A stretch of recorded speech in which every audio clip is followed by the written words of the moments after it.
got 152 yards. Should be just a nice, comfortable 9-iron for him. They're going to go nuts when he hits this thing.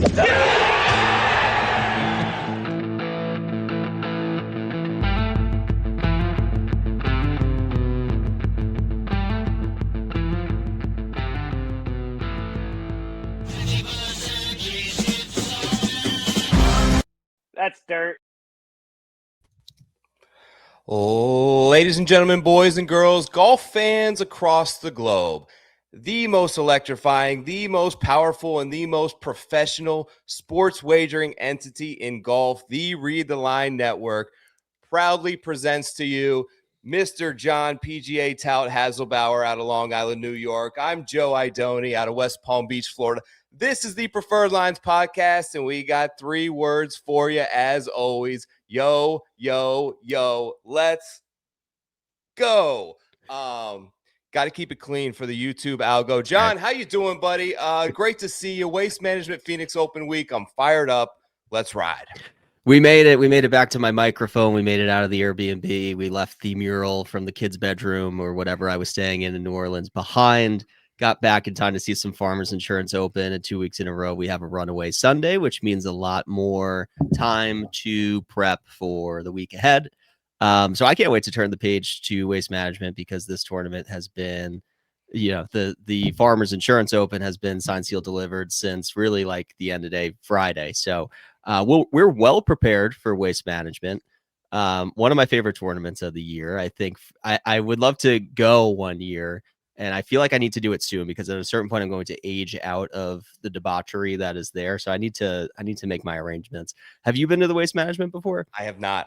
It's on the list too. Maybe we'll make it a date next year and try to get there. Maybe Read the Line can send us out there. I know Keith says it's complete chaos to cover, but maybe we'll get there. As mentioned, show proudly presented by the good folks over at Read the Line. If you are not subscribed to that YouTube channel, go do that after this show, because starting next week, Preferred Lines will be fully migrating over to that channel. So you will no longer likely be able to catch us on the Preferred Lines YouTube channel. We will no longer be just streaming everything out there. If you want to watch this show, go over to Read the Line, subscribe there. That's where you catch us. And we are so appreciative of the support of each and every one of you from this show, from the very start to where we are today. We don't want to lose a single one of you guys or gals out there, okay? If you enjoy this program, you enjoy the vibes, you enjoy the energy that John and I try to bring each and every week, everything continues, just a new channel. Please go over there and support them. We are grabbing a hold of one of the thrusters of that rocket ship and taking things to a whole new level in 2026, and we hope that you will come with us.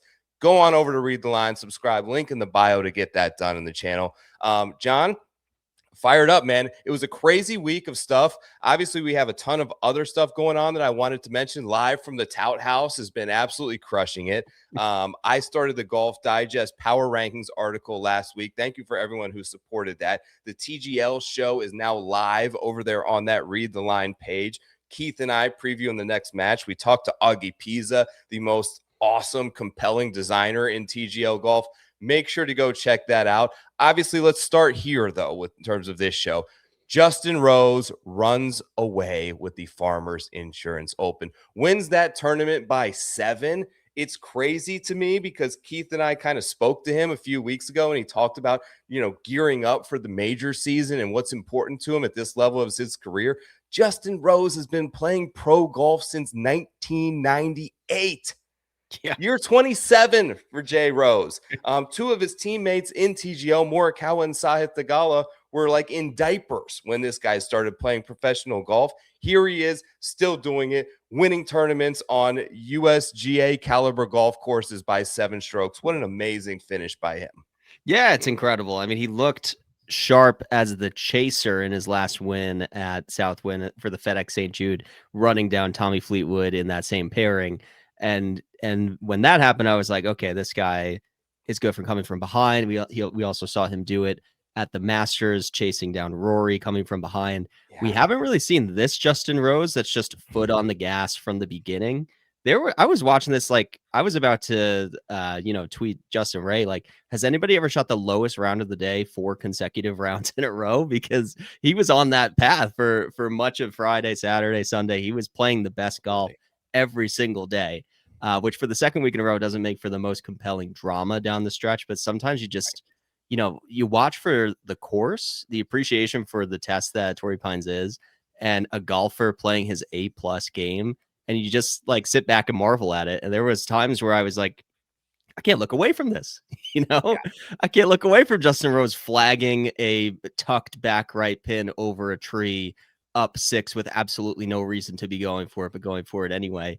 And I think maybe that does speak to the comments that you heard him say at TGL, which is like, if you are really focused on the majors and you're not locked in and it's not do or die, whether you win the Farmers or not, maybe you're more likely to take risks and play free out there and not play scared. Because what does Justin Rose have to be scared of, in this age on tour, just playing good golf right now? So you love to see it. Obviously, the Masters futures are flying. I'm not touching futures, with Scotty Scheffler still existing. Yeah, I'm not touching futures. I'm not doing it. I'm not betting until the week of, and I see what that without Scotty Scheffler market is, or at least if I can attach an each way on it. I haven't forgotten about Scotty, and we're going to talk about Scotty this week. So I don't know how you feel about futures, if you felt inclined to hop on the Justin Rose train, whether it be the Masters or another major. I'm not doing it. I'm not touching it. Yeah, no, I'm not there yet, especially because the numbers are going to deplete and already started to as he entered the weekend here. A couple of things that obviously the North Course start proves pivotal again. I believe that's now 7 of the last 8 winners of this tournament have started over on the North. Just getting out and getting your foot on the gas and building that lead. And he obviously carried that momentum into the South Course and made that look pretty easy. But I think just sprinting out to the front of the leaderboard has proven successful at this event, and something that we should probably be paying attention to moving forward. Another big win for a guy like coming straight from an awesome performance in TGL to then winning on the PGA. If it's not Scotty Scheffler winning, it's probably a guy that just crushed in TGL, whether it's Goddard or Rose or the trend through the fall as well. So we'll see kind of how that run looks. Awesome performance by Justin Rose. Did it all week. There's not much else to say there. The big story of the week, of course, John, was Brooks getting sort of the spotlight on the ESPN. How did you think he looked?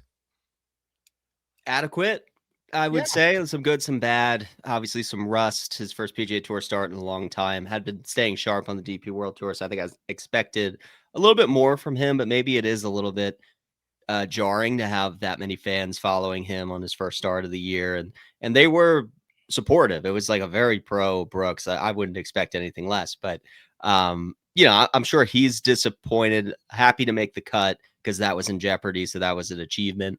Overall, I think he'll look at this as a disappointment and can't wait to turn the page, but I'm happy to see him out there. There was some negative coverage of or sentiment towards the amount of coverage that Brooks got and every shot being on Brooks. But listen, people pay the bills to watch Brooks. It's kind of like when Ricky and Phil Mickelson were just always on the coverage like 5 years ago in COVID times. Like, for whatever reason, people will keep the channel on if they get to see golf shots from great players. So I don't really have a problem with that. Also, like, what else do you want on the coverage? It's Justin Rose winning by 8 the entire time. So, like, if we get more Brooks shots, that's okay by me. Yeah. Flagged a couple shots, didn't putt it well. I'll talk more about that later. But here's the big thing for me. Looked in good shape. And a lot of what Brooks comes down to is like, you see these fluctuations physically for him when he gets injured and he starts to get a little bigger and put on a little weight, and you can see it in his face a lot. The guy looked like he's been training, which I love to see. And we know that he kind of builds and obviously has a lot of positive reinforcement coming to Waste Management this week, which we'll touch on as well. Other noteworthy stuff there. Bad miscut for Ludwig. Played terrible day one. Also, the streak ends for Xander Schauffele at 72, I believe is the number in terms of made cuts. So surprising. Sucks for him that it came at Torrey Pines, where obviously he has those close local ties. But were you surprised at all that those two players struggled? No, I think actually we covered that one well on the show last week, where you had the inside knowledge from TGL again. The TGL insider info continues to hit. We're connecting those dots like you wouldn't believe. You talked me off of it. That's why everybody should be listening to this show, because I was like, hey, the model says it's Xander week and it's San Diego, and you're like from the horse's mouth. It may not be Xander week. Yeah. He's got a lot of rust to kick off still. So I wasn't shocked by that, and we knew that Ludwig had illness coming in. Now he's won at Torrey Pines with an illness before, so it was kind of like, what's going to happen here? But we knew that was in the card, so I'm not shocked by either of those things. I'm not panicking about either of these guys, given the state that they came into this on. I'm going to wait and see on both of them for the next couple weeks, but once I see some signals, I'm going back to these guys. They're elite players who haven't played to their standard in Sure. quite a while. Speaking of things that we nailed, I mean, we pretty much drilled the whole Patrick Reed thing as well. Now he's back through a different avenue than we may have forecasted, and maybe a little bit sooner. But August 25th is the date that Patrick Reed is able to resume playing on the PGA Tour. Contract negotiations. I heard some stuff where interesting stuff coming out. I think James Corrigan had it where his agent went to live and they had essentially worked out a deal, and Reed came back to them and said, no thanks, but no thanks, never mind. And it just shows you the commitment level, I think, of Brian Rolapp, and like, let's figure out a way to get these guys back as they're in these negotiations and make our tour stronger. There's been talks of Kevin Na, I think Hudson Swafford potentially clearing that portal as well. I mean, Reed's been freaking awesome. He almost won again today, back-to-back, DP World Tour wins. Where are we at with this thing? What does it mean for Liv, in your opinion, with these people kind of running and finding these avenues through the portal back to the PGA Tour? How does that forecast their future, Mr. Tout? Yeah, I mean, with non-Swafford, it's, we're shutting the door in their face. GIF, like, if they're not good enough to play on Liv, it's horrible optics for the PGA Tour to say, oh no, but you can play over here. No, if you're not actively playing on Liv, there is no reason for Brian Rolapp to say we got to get these guys back. They made their bed. They're not playing well anymore. It was sort of like a swan song thing for them anyway, where they knew that they weren't good enough to keep competing on the PGA Tour, and they were going to be able to keep playing on Liv. And that's not the case. That was like a false narrative with everybody who went to Liv was over the hump. I don't believe that's true, but there's a category of players. You could put Lee Westwood in there too, a few other guys there are a few other guys you could put in that category who are over the hump, trying to make one last payday. They made it now. Just be happy. Like, you made a lot of money on Liv, retire. We're good on Swafford and not. When it comes to Reed, I think the American players wanting to come back makes a lot of sense. And I talked to a lot of people on Twitter, shared my thoughts on Twitter, had some, a lot of not real discourse with fake people, but some good discourse with others who I think, hearing that other perspective, we landed on Liv has a purpose in a niche of the golf world that is going to the underserved markets, and some players are going to relish that and enjoy that. The Korean players like Ben On are going to enjoy playing closer to Korea and representing a Korean team. Cam Smith and the Australian players are going to enjoy playing in Australia, which they don't have that opportunity afforded to them on the PGA Tour. So I think the international players will enjoy continuing to play on Liv, but there's this second guessing from players like Reed and Brooks who are like, actually, I don't want to play global golf at all. And I actually don't care about growing the game. I don't want to travel, 12 hours from tournament to tournament and not really live in my hometown anymore. So I think it makes sense for Brooks. I think it makes sense for Reed. I don't think everybody's jumping ship from Liv. I think the American player, like a Bryson, would, but he's not somebody who's like tied down with a family either. So like, I get why he would want to continue playing internationally, but I think that's how you have to look at the Liv situation now. Is like, is this a person who wants to travel globally for years to come? Is that why they're in it, or would they prefer to settle down back in the U.S.? Speaking of guys who could settle down back in the U.S., it's reported that Bryson DeChambeau would like $500 million in his renegotiations with Liv. I can't imagine, like in any sport, because most of them are dealing with some sort of salary cap, where some player could have this much potential leverage to re-sign with a team. Like, the only thing I can liken it to is like if when the first time LeBron left the Cavs, like if there was no salary cap in the Cavs and he was like, I want 150 million, like they would have kind of had to give it to him because you're nothing without him. Your team is over. You're toast for 6 years. You're done. Your season tickets are done. This is the situation in the leverage spot that Bryson DeChambeau unprecedentedly has put himself in. Do you think he gets that money? Well, I might have said so, but then there's this news with the PEF that they're cutting back on their spending for these other projects, like the line in Saudi Arabia was supposed to be like the biggest endless supply of money was going into this thing. And when they're scaling that back, you have to kind of fall in line and scale back the exhibition league that's MBS is doing for his own pleasure, but isn't actually turning any sort of profit or have any avenue to turn any profit anytime soon. So now maybe the first time ever where Liv is actually facing a finite supply of money. And if they have a finite supply of money, obviously they didn't bend over backwards to retain Brooks or Patrick Reed. They met Patrick Reed at what he asked.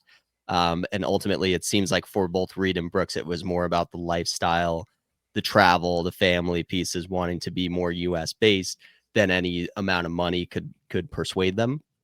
That won't be true for everybody, but with Bryson, yes, he is a significant linchpin in all of this. And if you lose Bryson with the momentum that they've already lost with the other two players, it's not a death blow, but it's certainly we're not a serious league anymore, and we don't deserve OWGR on Live if we don't have Bryson.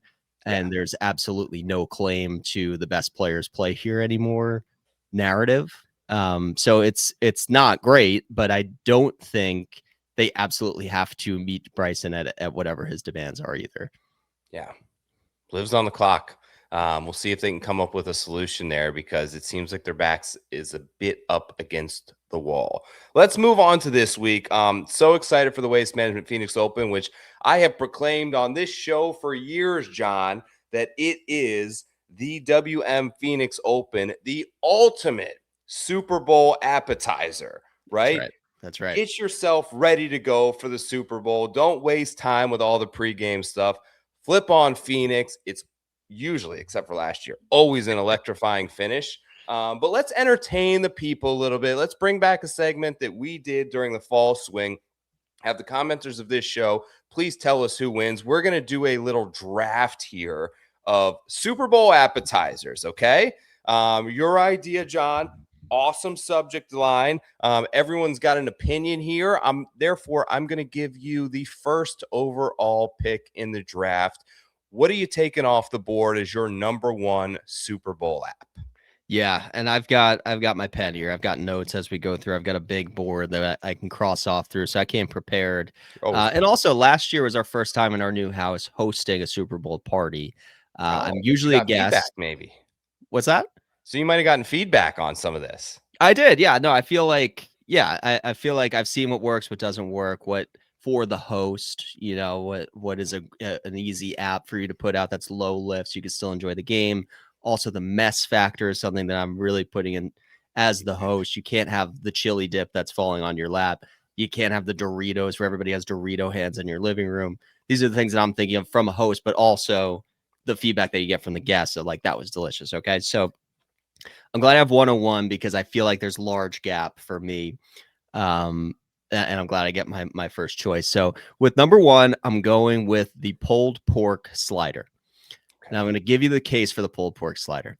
Number one, slow cooker apps essential for Super Bowl Sunday because it's chaos.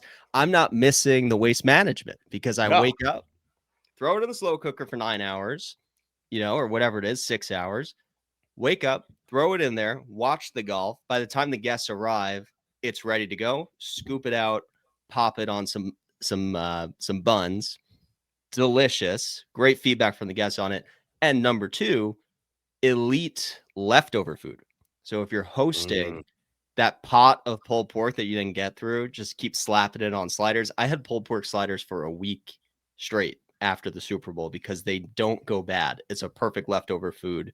So I'm very happy to set the team identity with pulled pork slider at 101.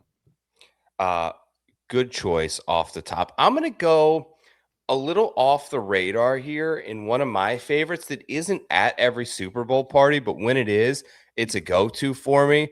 Big potato skin guy. Give me the skins, Okay. loaded up with the cheddar cheese, throw me a little bacon on there, maybe a little scallion. Just handheld is very important for me. Like I don't want forks. I don't want Yes. forks. Yeah. Like nobody wants that action.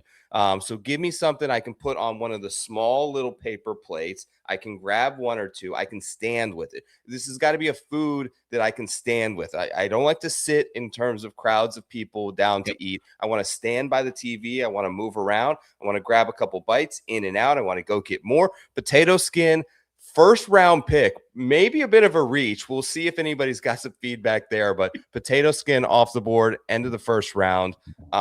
Do we want to do snake draft or do you want to go? Let's give you the third pick. Okay.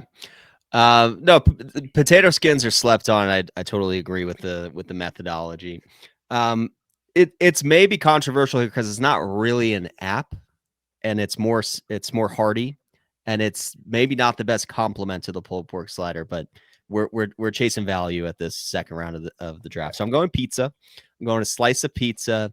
Again, low lift for the host. Just put that order in. You got to put it in a little bit in advance, depending where you live. The pizza owners are going to be, inundated with requests, but you're supporting the local pizza shop. I always support that. You're not ordering wings from like Wingstop or something. We're helping out the small guy, and it's a handheld, like you said, so it's not too messy. It's easy to walk around. You get one or two of those and you're good. You're not constantly eating the whole Super Bowl. Yeah. You eat before the game starts or at halftime. You warm it up if you have to. Pizza, a safe play. I think a mainstay at most Super Bowl parties.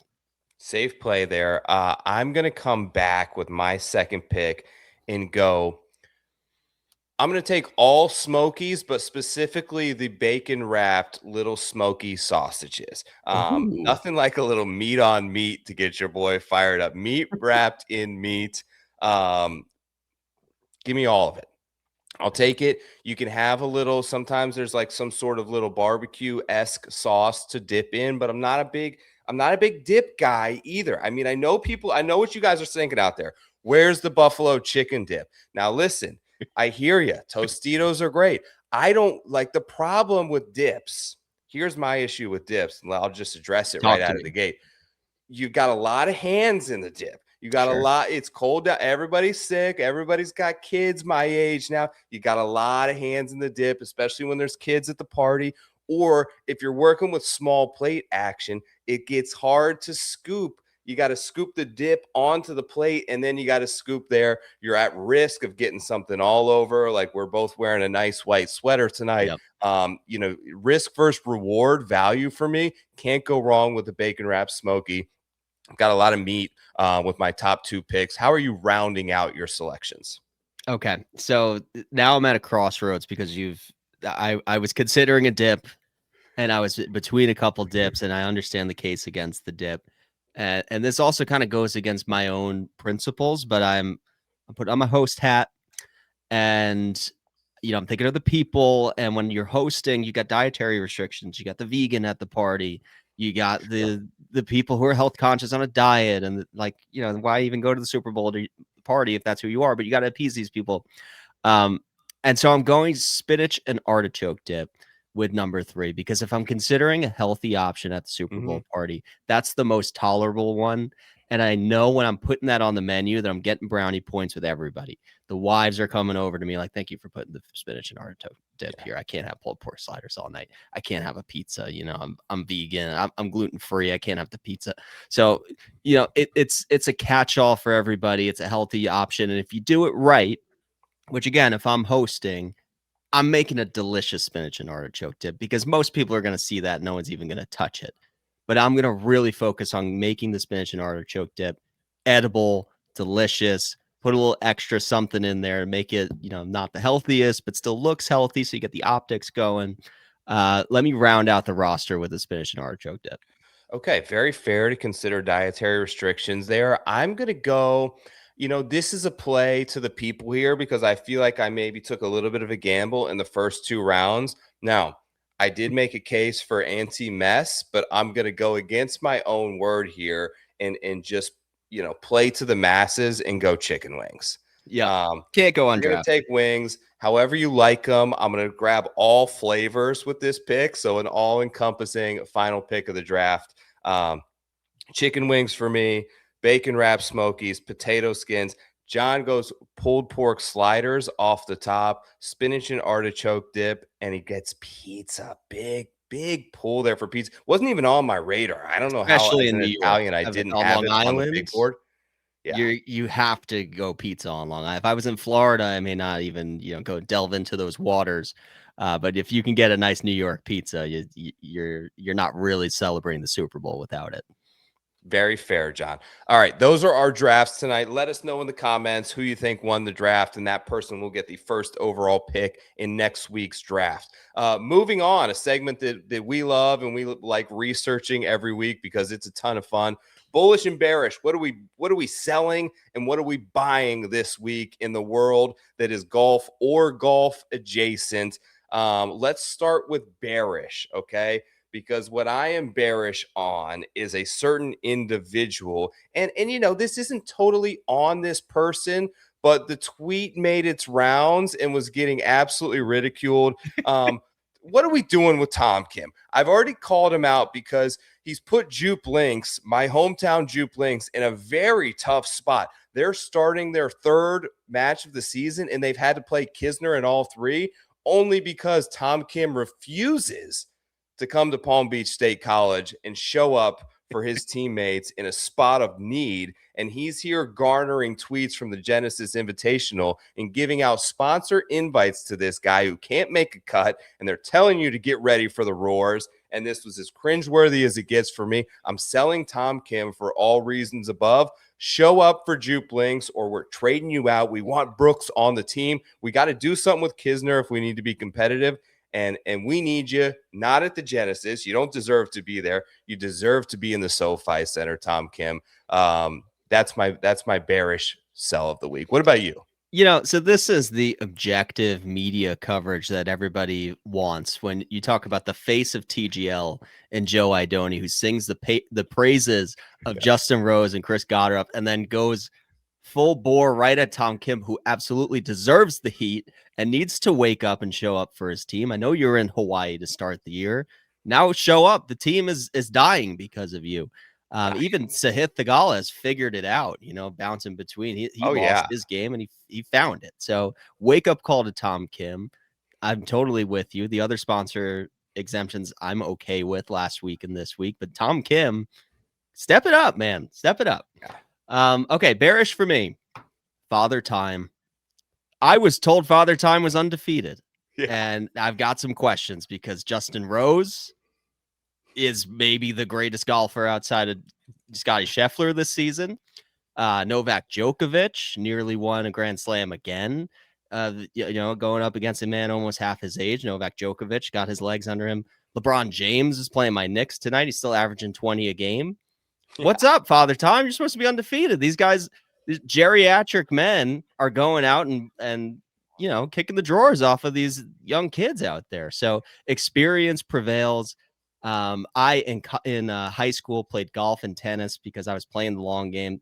What a validating choice to see that play out. Like when I'm deep into my 40s, I'm still going to be playing golf and tennis. So miss me with baseball and football as a participation sport. Father Time, you're on the hot seat. Yeah. Shout out Justin Rose. Father Time, no doubt about it. Absolutely on the hot seat. You can blame ChatGPT, you can blame AI resources for keeping these guys healthy. Modern science, we've got aminos, we've got BPCs and all kind of stuff that these guys are putting in their bodies now, cryotherapy. You're right. It's a new world we're living in, and Father Time is definitely on the hot seat. Bullish takes. What are we buying this week? And surprise to anyone out there, I'm buying Brooks. I'm buying Brooks stock after what I saw this week. Was really sharp in a lot of areas outside of the putter. But not only that, I'm buying the irony that is this Brooks Koepka heel to face turn in WWE-esque turns, because it's just crazy to me, John, how Brooks essentially, when he left, was like the ire of PGA Tour executives, because he would sit there in press conferences at a PGA Tour event like the Cognizant or the Farmers or one of these events that he's going to play, and he would tell you essentially like it is that it doesn't matter. He would tell you these events don't matter, right? Yep. He would, 4 years ago, he would have said, what do I care about the Farmers Insurance Open? It doesn't matter. And these executives had to be like, don't diminish our product like that. He basically diminished the legitimacy of regular Joe Schmo run-of-the-mill PGA Tour events and said all that matters is major championships. Now, the irony is those exact same tour events are using him as the king on the chessboard to sell those events. And he's buying in. So those same events that he was once diminishing the legitimacy of, he is now giving legitimacy to, not only to those events, but to the PGA Tour, who are selling media rights and all this stuff. They are using him as a cog to sell the cognizant. So Brooks Koepka fully back. He is now a baby face in terms of the PGA Tour. I'm buying what he said. I thought he was pretty honest in the presser about, he said, I left for my family and I'm coming back for my family. It may not have made sense to everyone, but I get it. Like he left where he was at that time for his family and Chase, and he wanted to get the money because he was uncertain of injury. And now he's back because he wants to be home. He wants to show his kid that he can win PGA Tour events. I buy what he's putting down. I'm here to buy and be bullish on Brooksy. What do you got for your thing this week? Yeah, no, I get the Brooks love. I would love to see him back. And this is an interesting week for Brooks, so this could be a nice step forward at Waste. We'll talk about that, I'm sure. Okay, last thing I'm bullish on is human graphic design done right. And if you're watching the Preferred Line show, you know that because Mr. Joe Idoni is the man behind the scenes with all the graphics that you see on this beautiful screen on YouTube and all the things that go on behind the scenes. I've been trying to edit live from the Tout House. I learn every week what not to do, and it is taking painstakingly slow for me to figure out how to edit things. And then I look at what Joe does with this show and I'm like, that's the standard. And then I look at this is why I'm bullish, what AI is doing for Live Golf on Twitter, who puts out the graphic of the CEO of Live, Scott O'Neill, front and center on the page to tease the new season, and 3 of the players' names are spelled wrong. And it's deleted, an hour later. Like, what are we doing? Like, yes, AI can help fast track graphic design, but a human being needs to fact check it because there's always going to be things wrong. And we always find it. Like, the internet is not going to let you put something AI out there for your league that you're trying to legitimize without us diving into it. And I think the issue here is that the Fox Golf account that tweeted the Live graphic has like less than 3,000 followers. And Live Golf on Fox draws like less than 3,000 viewers. So whoever was responsible for this has a very low stakes job. Like, if you're the social media manager for the Fox account that has 2,000 followers, there's no checks and balances there. You're just throwing it in AI and seeing what happens. They could not have possibly expected the groundswell of feedback that came back, because nobody watches the product. They're like, who are these people? Why are we getting millions of interactions on this post when nobody follows us or watches us? It must have been the most perplexing day for that social media department's, lives. But, it just goes to show, like, we're watching what Live is doing. We're not watching Live, but we're watching what Live is doing, and you need to do better. You need to do better, because when the internet catches on, they're going to let you burn for it. How about this? We've spent enough time having fun tonight. Let's talk about waste management, the WM Phoenix Open. Let's begin that by breaking down the course.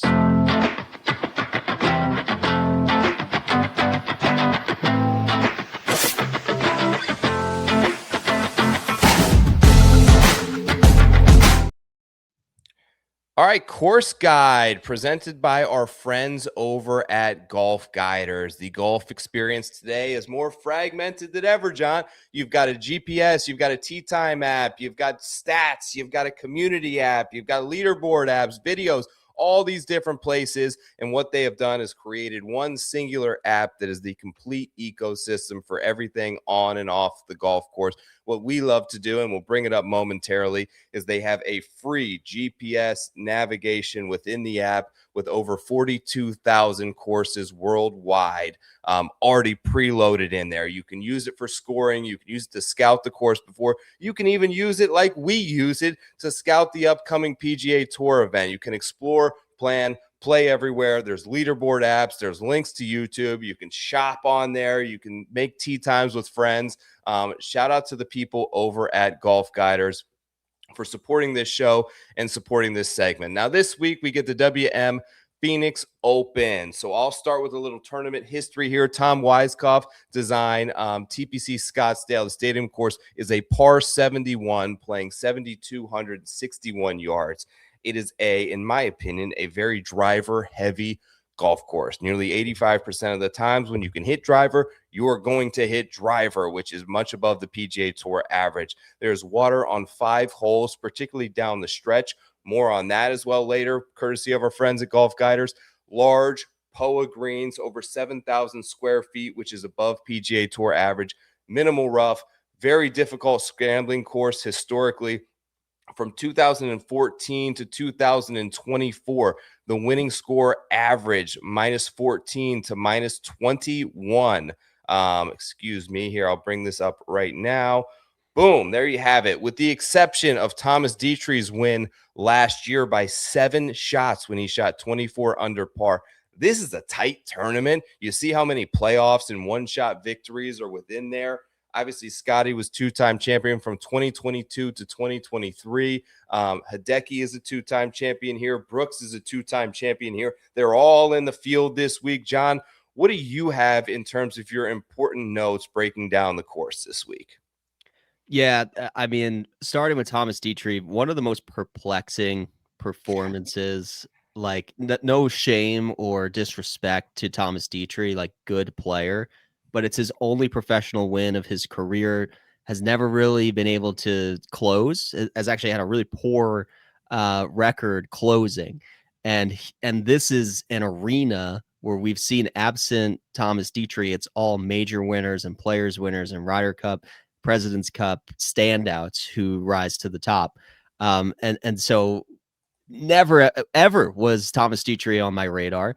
And you look at the numbers, he gained at least 4 strokes on the field all 4 rounds. Justin Rose didn't even do that this week. So it was the most dominant performance I've seen in a long time. And I'm saying that having just seen Justin Rose play. Sometimes we start by looking back at, how could we have gotten on Dietrich? And I'm just throwing that one out because he did not play well the rest of the year. He didn't play very well before that leading into it. We know he's like a talented player.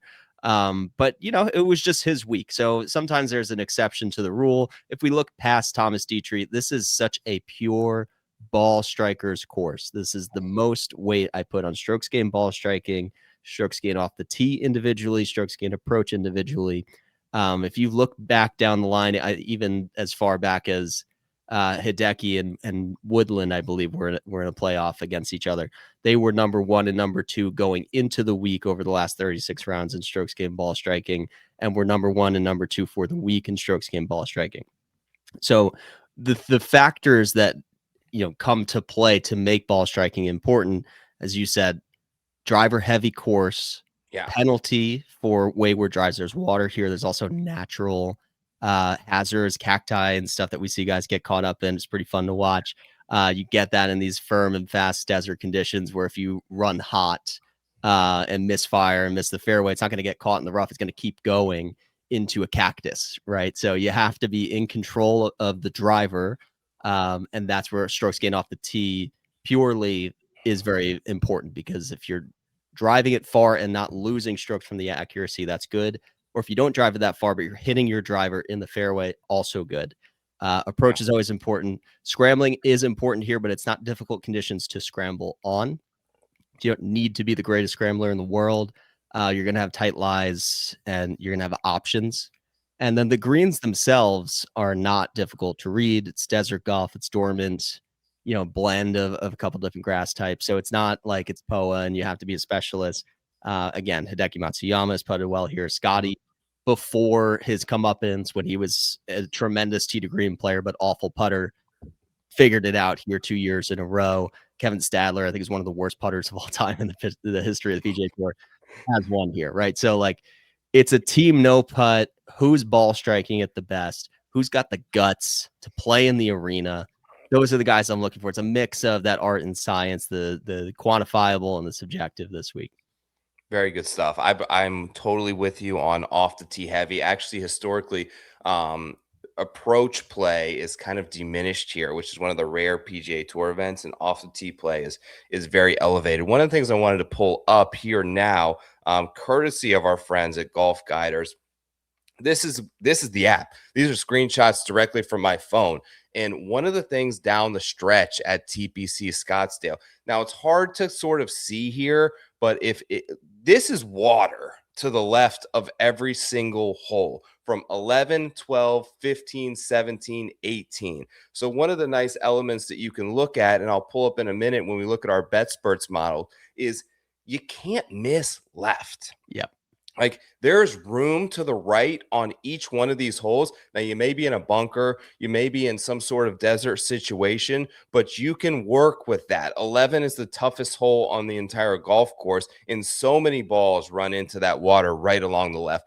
12 is the par 3, not as big of a deal, but 15, the long par 5, which is usually a very gettable hole, but you overdraw that on either your tee shot or your approach shot, you're in the water. 17, of course, the drivable par 4. But how many times do we see guys pull that shot just a little bit and everything funnels into that little gully of the water there on the side of the 17 green?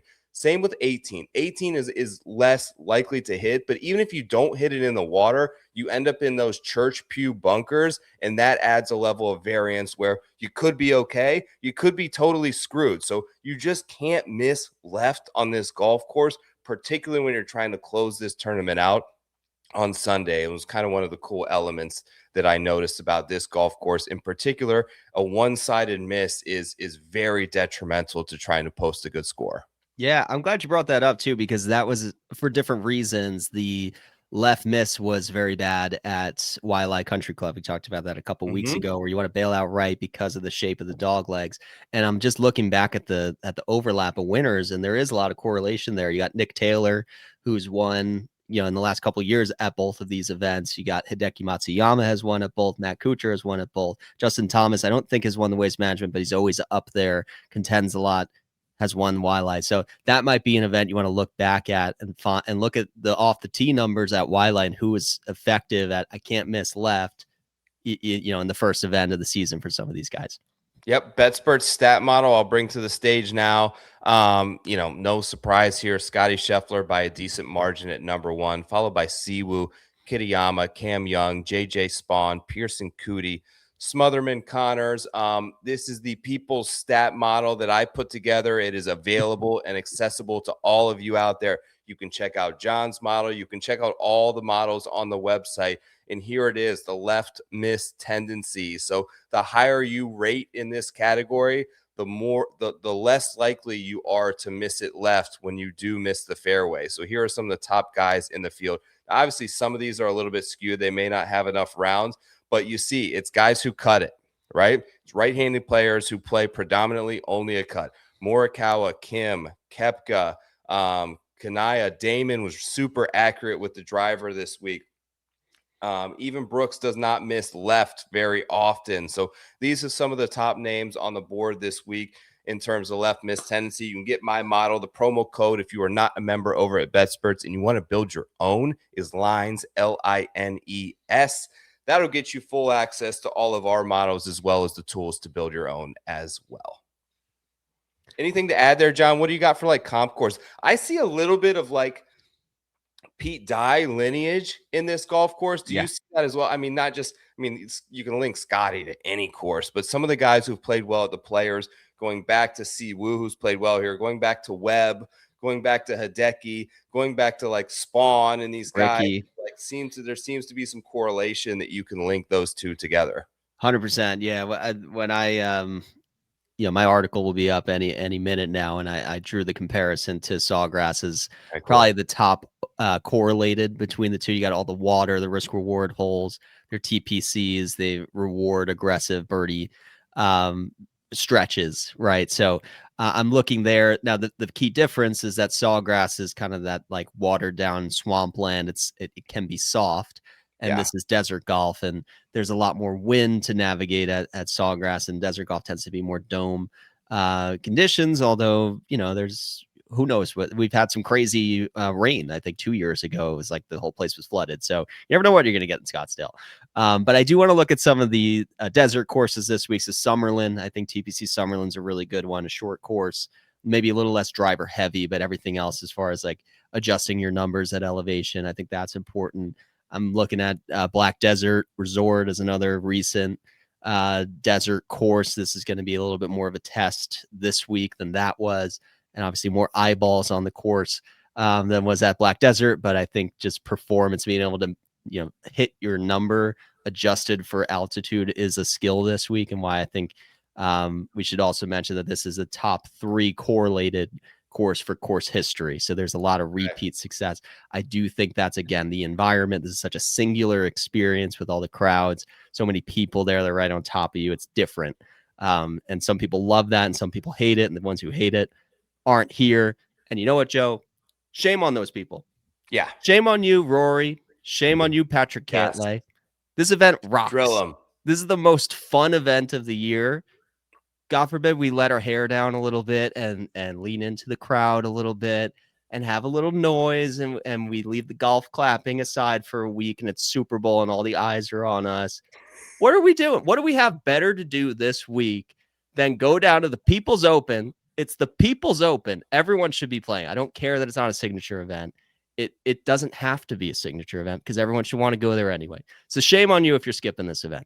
Shame on you. And also, like, I'm glad you brought that up, how unique the environment is. And you can draw that link, I think, to Sawgrass there is probably the second most like that in terms of, you're not just having a couple fans along the ropes. You're having mass groups of people, gigantic grandstands, an arena type setting on a par 3. Like the amount of times that Rory backed off and like turned his nose at the crowd on 17 in that playoff for making too much, like a little bit of that background buzz that you're just going to hear with people talking. Get used to it. Use it as fuel. This is an awesome event, and it doesn't have to be every event, but we look forward to this one a lot. Let's get to the board and bring up some picks.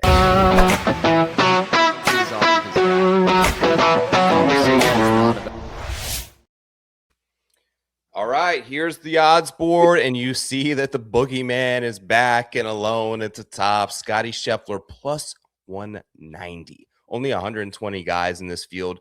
Odds like much drastically changed than what we saw in the Amex a couple of weeks ago. Prohibitive favorite. Schauffele behind him at 20-1. Matsuyama 22. Cam Young 22. Sam Burns 28. Ben Griffin 28. Brooks right there at 28. And Hovland at 30. When I show you this graphic, John, where are your eyes drawn to in terms of making a pick at the top? I mean, the plus 190 is the shortest ever in the Scotty Scheffler era. I think it could. I mean, unless we're counting like hero odds. Yeah. I mean, it's hard to be shorter than plus 190. And he's won 2 of the last 3 years. He is coming off his worst result of his career, I believe, at this event, which is T25 last year, which is a shame because I actually would have loved to have seen Scotty on his A game against Dietrich God mode and see what that looks like. Where can Scotty beat Thomas Dietrich at his absolute best on one of the historically best rounds? Yeah, we'll never know. But it's a terrifying proposition to face Scotty Scheffler, who's won his first event of the year. So it's not like he's coming in rusty, at the beginning of the season anymore. We know that he's peak. He's won this event twice, and it's a ball striking course where you don't have to do as much with the putter. Everything is showing up Scotty this week. So I feel I have to go in the without Scotty market. Yeah. And there are That's some not out yet. I haven't seen it, right? I haven't, yeah. So the futures were up, and I know like the tiering of players and where will they're likely are to fall. I'm comfortable, having a tighter card with some guys in the mid range in the without Scotty market. We've had so many runaways, Joe. Like I need something to root for on Super Bowl Sunday. I don't want to see Scotty do the Rose thing last week or the Scotty thing at Amex again, where this is our appetizer to the Super Bowl. Nobody's turning it on anymore. So I will have a secondary market no matter what Scotty does that I'm rooting for. Hopefully there's no Thomas Dietrich 2.0 things, just surprises that run away with it. And by doing that, I feel I have to go into the second tier because the odds are going to be pretty rough. Okay. Xander might be like 10-1 in a without Scotty market. The person that jumps out to me on this page, I probably won't bet any of these guys, but the person that I would think the most about is Hideki. Also has the course history, looked fantastic again. He just looks like his peak self. Won the Hero, came out hot, in the last two events. He's had a few top 15s. So he looks himself. He's scary here. He knows how to play this course. So Hideki is a thought for me. The other guys, I think I'm okay passing on. What about you? Yeah, so full disclosure for everyone out there, we are recording this just after the conclusion of the Farmers. So these odds will likely reset modestly Monday morning when you see them ready and available at every books, and those without Scotty markets begin to pop up. This is what we're working with right now. The two that I'm drawn to, I was all over Cam Young last week, started on the South and kind of just like, got dusted out of the gate a little bit and just could never get that momentum going. But T12 and T8 in his two appearances here, number one in the field in strokes gained putting at TPC Scottsdale specifically, also number one in the field over the last 50 rounds putting. So not only does he have that elite ball striking ceiling, but he also has a really hot putter right now. Gained 14 plus strokes off the tee in his 4 starts here. He's going to do it there. I'm confident he does it with the putter as well. I'm gravitating toward Brooks. I would probably go without Scotty mark there unless like its number can float up in the 30 to 35 range. Look, on Saturday at the Farmers, he was second in the entire field tee to green. He looks sharp. I mean, putted terribly, 74th in the field in putting, which I believe was dead last of those who make the cut. But he's gained off the tee and with the putter in every start in Phoenix. One of 3 two-time champions at this event. He's played this tournament 5 times since 2015, and he has 2 wins and a solo third. Like, this is the one that he connects with on the PGA Tour regular schedule. And if he's going to do that, and I feel enough confidence that his ball striking is kind of there, I just need the putter to flip, I feel good about that happening here. Yeah, and one of the things I thought was interesting in Brooks's comments before and after the first round was POA being like a sticking point for him because there's no POA on Live. There's obviously no POA on DP World Tour. And when you leave the PGA Tour, you just don't see POA because it's really or at least the POA that you see is not like the California POA. And there's no other events besides the PGA Tour events played on that surface. So he really was harping on that. Like, I have not seen this surface in a very long time, and it showed. So if you are buying low on the putter, you should feel confident that it's an entirely different surface and something more like what he's used to putting on. Even though they listed as POA, this is not Torrey Pines, Pebble Beach, Riviera POA. This shit is flat and glass. Like, they're lightning fast, which are the type of greens that he typically thrives on. Moving toward this second tier, which you mentioned may have a little bit more of your attention here. McNeely, Fitzpatrick, Spawn in the mid-30s. Then you get to Siwoo, Harris English, Colin Morikawa, maybe a decent buy low spot on. Just saw that number kind of popped out and stuck out to me. Fowler, Spieth, Knapp, Harry Hall, Chris Gotterup. Thoughts in this range on a player or two? I have so much conviction in a player this week, but it has to be caveated with the Scotty Scheffler thing. Yeah. But in the without Scotty Scheffler market, I always give a full conviction play at Sedgefield every single year. We had a nice sweat with Nico this year. We've hit the conviction play twice at the Wyndham. Yeah. I think I'm ready to use my one time. Every year I get like a one time fire up the group chats. Sometimes it's the 400 to 1 guy like, hey, I bet this for you. These types of weeks are, please bet this guy. Everything is going in his favor. And that's the man on the screen right here. Oh, Siwoo yes. Kim. Let's do it. Let's do it. And, you know, the case kind of writes itself because he's been electric. Another T2 today at the Amex. He's been contending every single week. He turned down Live. He's invested in the PGA Tour. He wants to compete. The game is good. The putter has held him back a lot. This is a course that you throw that out the window because anybody can have a spike week on these greens. They're flat. There's not much science to reading them. It's all about the ball striking. His ball striking has been the best on the PGA Tour outside of probably Scotty Scheffler. I saw he was number 2 in your model. He's number 2 in my model. Nobody's going to top Scotty Scheffler in a model, but this would be the one where if Scotty Scheffler wasn't in the field, Siwoo would be number 1 and he wouldn't be the favorite. So there's inherently a lot of value there. You look at his course history here, 4 consecutive T26s. That's pretty good. That's a pretty good floor for me. He hasn't really contended here, but the putter hasn't really been the thing that's held him back. So he's shown us he can be positive on the greens at this course. And he's shown us in this torrent stretch that he's on that the putter doesn't really need to do anything for him to finish top 5. And at the Amex, the putter actually did heat up a little bit. So he's clicking with certain things. And the last thing I'll say is we've talked about corollary courses.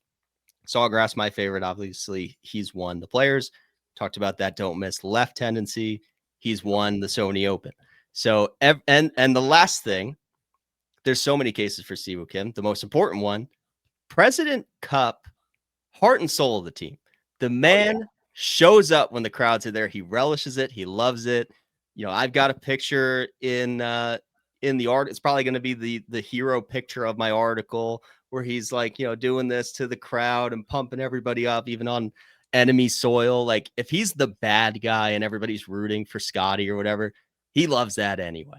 So it's not sneaking up on anybody that Siwoo should play well because of his form, but the odds aren't what they should be, Joe. I mean, he should be on the first page if we're talking about form. Like his form is better than Colin Morikawa's. His form is better than Victor Hovland, who's making his first PGA Tour start this week. Siwoo Kim should be 20 to 1 this week. Yeah, and it's the reason that I locked in that 37 to 1 while it still is out there currently. Just because I feel like everyone's going to see this on Monday and run to the counter on it. And the without the Scotty market is probably going to be played as well. But you mentioned the last 4 starts. Early in his career, he actually struggled at this course, has gotten it figured out, has gained, over 22 and a half strokes in the last 4. Just his last 5, like he's playing as good as anybody not named Scotty Scheffler. Last 5 starts worldwide, 4th RSM Classic, solo 3rd at a loaded Australian Open in a stacked field in December, 11th in Waialae, 6th at the Amex where he was solo leader at the end of Saturday, T2 at the Farmers where he led the field again in approach at Torrey Pines, was 3rd tee to green. The guy's an absolute stripe show right now and any semblance of a decent putter, and he's shown us all the breadcrumbs that we look for in terms of trying to find ourselves a winner. So we're both riding Siwoo. We're both on the wagon. And the other guy I want to talk about, the utter disrespect of this number, which will probably correct itself as well. But Chris Gotterup at the bottom of page 2, when I'm still hanging on to that Sony correlation. We talked about aggressive drivers, elite drivers. He's not reckless with his distance. He's just an elite driver of the golf ball. He's got plus distance. His long irons are going to work for him here. And I think he's going to love this environment, playing in front of this crowd. I believe this will be his debut, or if he didn't do much. I think he has a couple of missed cuts here, actually. But you're right. That was a different Chris Gotterup. A different Chris Gotterup. I feel like the number doesn't make sense there with Hall, Knapp, and Spieth. You're right, and Fowler. Like he's clearly playing better than all of those guys right now. Yeah. So I won't be making any bets until Monday when the markets are out, but I absolutely will be starting my cards with Siwoo and Gotterup. All right, let's look at page 3 here. These are the guys at a little bit longer odds. Too many to name there, but if you're with us on YouTube, you can certainly peruse them. I'll tell you the guy that I like, John, just to get us started. I like Pearson Cootie a lot right there in the 75 to 1 range. Look, I mentioned this is an off the tee heavy golf course in terms of my model and what I've seen correlated in previous years. He is number 1 in strokes gained off the tee over the last 30 rounds played on the PGA Tour. He also was number 1 off the tee at the Farmers, where he tied Siwoo for a T2 there. Qualified enough putter. And besides being an off the tee stud, he just crushes greens in regulation, which shows me basically it leads me to believe he's in a very comfortable spot with his iron play. 3rd best percentage in the field in terms of greens and reg. 3 starts so far in 2026, all comfortably inside the top 20. Seems to be gravitating toward the top of the leaderboard. And this will be one that, of course, I probably look and check the number comparison spread between the full outright market and the without Scotty market. If you lose 10 points and you can play without Scotty and you get 65 to 1, that'll probably be the move there. But he was the name I was most interested in page 3. You got any guys here? Yeah, and I think Nick Taylor at 60 is a good number. He's Sure. finished runner up, and the win and the sticky course history. I think he's worth a look. Let's see. I actually like Nikolai a bit over Rasmus. I think this is, I mean, I guess you can't go wrong with either, but I give a slight edge to Nikolai. There was desert golf not long ago in Dubai. That was his most recent start before the Farmers, and he finished T4th, which is the best of anybody in this field who played in that event. So if you're playing the desert angle, Højgaard just looked good in conditions that may be similar. So I think he's an interesting look. I also like Kitayama just from a model standpoint. I think his results have been mixed here. But when we talk about aggressive drivers and spike ball striking upside, that's who Kurt Kitayama is. He's a Las Vegas guy, so he knows desert altitude. These are the types of courses that he should pop on. I think 75 is a good number. And then you got Sahith in the image here. I think that's a dependent on the number because he is skyrocketing right now with his form. He went from 0 to 100. Now he's competing, kind of backdooring a little bit. But his results are good lately, and we know he's played well consistently at this event year over year. Kind of got robbed that one year where he hit the driving iron, got a bad bounce on 17 into the water. Everybody was rooting for him, so that was tough. You just kind of pull for the guy. So I'd like to see him. When was the last time you saw Sahith in TGL? Do you have any more scoop for us on him? Yeah. So he was in the last LAGC match. He's wild with his driver, but he typically misses right, which I think is obviously we've kind of indicated is rather okay here. Like amazing short game and ridiculous hands. And I love the fact of, this being a sticky course history spot. In Sahith, I remember that final round and I was on him at a crazy number, like 150 to 1. And he literally played in that cauldron next to Scotty and Brooks. He's in that group when they played as 3. So he's been thrown into the fire here. What's that? It wasn't even like he nervously pulled it. Like he hit the shot he needed to, and it's just got a terrible sharp kick into the water for him. So absolutely. You mentioned Kitayama as well. I had him up there, was 4th in my model. When it went Scotty, it went Cam, it went Siwoo, and then it was Kitayama. He's just such a good ball striker, and he gets crushed with the putter. You mentioned the desert golf ties. He's actually had 3 appearances here and gained 4.4 with the putter. So maybe this is a spot where he can kind of peak. And if he gets that hot, we know that he can win these events on really fast greens with difficult, he's done it at Bay Hill. He's shown up and given us wins, which I think is important when you're looking down the leaderboard is this guy going to fold in a field with Scotty and Hideki and has he just won the John Deere? Kurt Kitayama's given us that, and I think that it presents a little bit of win equity value in terms of there. Anyone else to mention before we jump out of here tonight? No, I haven't really. I need to reassess the long shots once we see what the numbers are without Scotty. Obviously, I'm not betting long shots against Scotty in a standard market this week. So we'll see what those numbers are. Maybe they're each way bets. I tend to not do a ton of each ways, but with Scotty in the equation, it'll make me second guess. So maybe it's long shots or each ways, and the rest of the guys are without Scotty. Sounds good, John. As always, our full betting cards will be out free of charge later this week. Thank you all. As a reminder, go on over to the Read the Line YouTube page. Please do us a favor. Go do that. That's where you're going to find this show. You guys have been so awesome to support this channel over the years. I am beyond grateful. I'll tell you this. There was a time during the fall swing when John and I are texting and we're like, we got to just keep going, but it's hard. Like, I don't know where the future lies, and to see it so bright now and to feel like it's all right in front of us, I'm hyper motivated for this season. I'm super excited. I'm so thrilled that John has kind of believed in me in this show, and thank you all for the support over the years. Leave us one final last comment on the Preferred Lines page so you show us some love there. You guys are the absolute best. Enjoy the Super Bowl. Enjoy the Waste Management Phoenix Open. On behalf of John Hasselbauer, I'm Joe Idoni. This has been the Preferred Lines podcast. Hope you all have an amazing, wonderful, incredible week with you and your families. All the best. We'll catch you next time. Peace.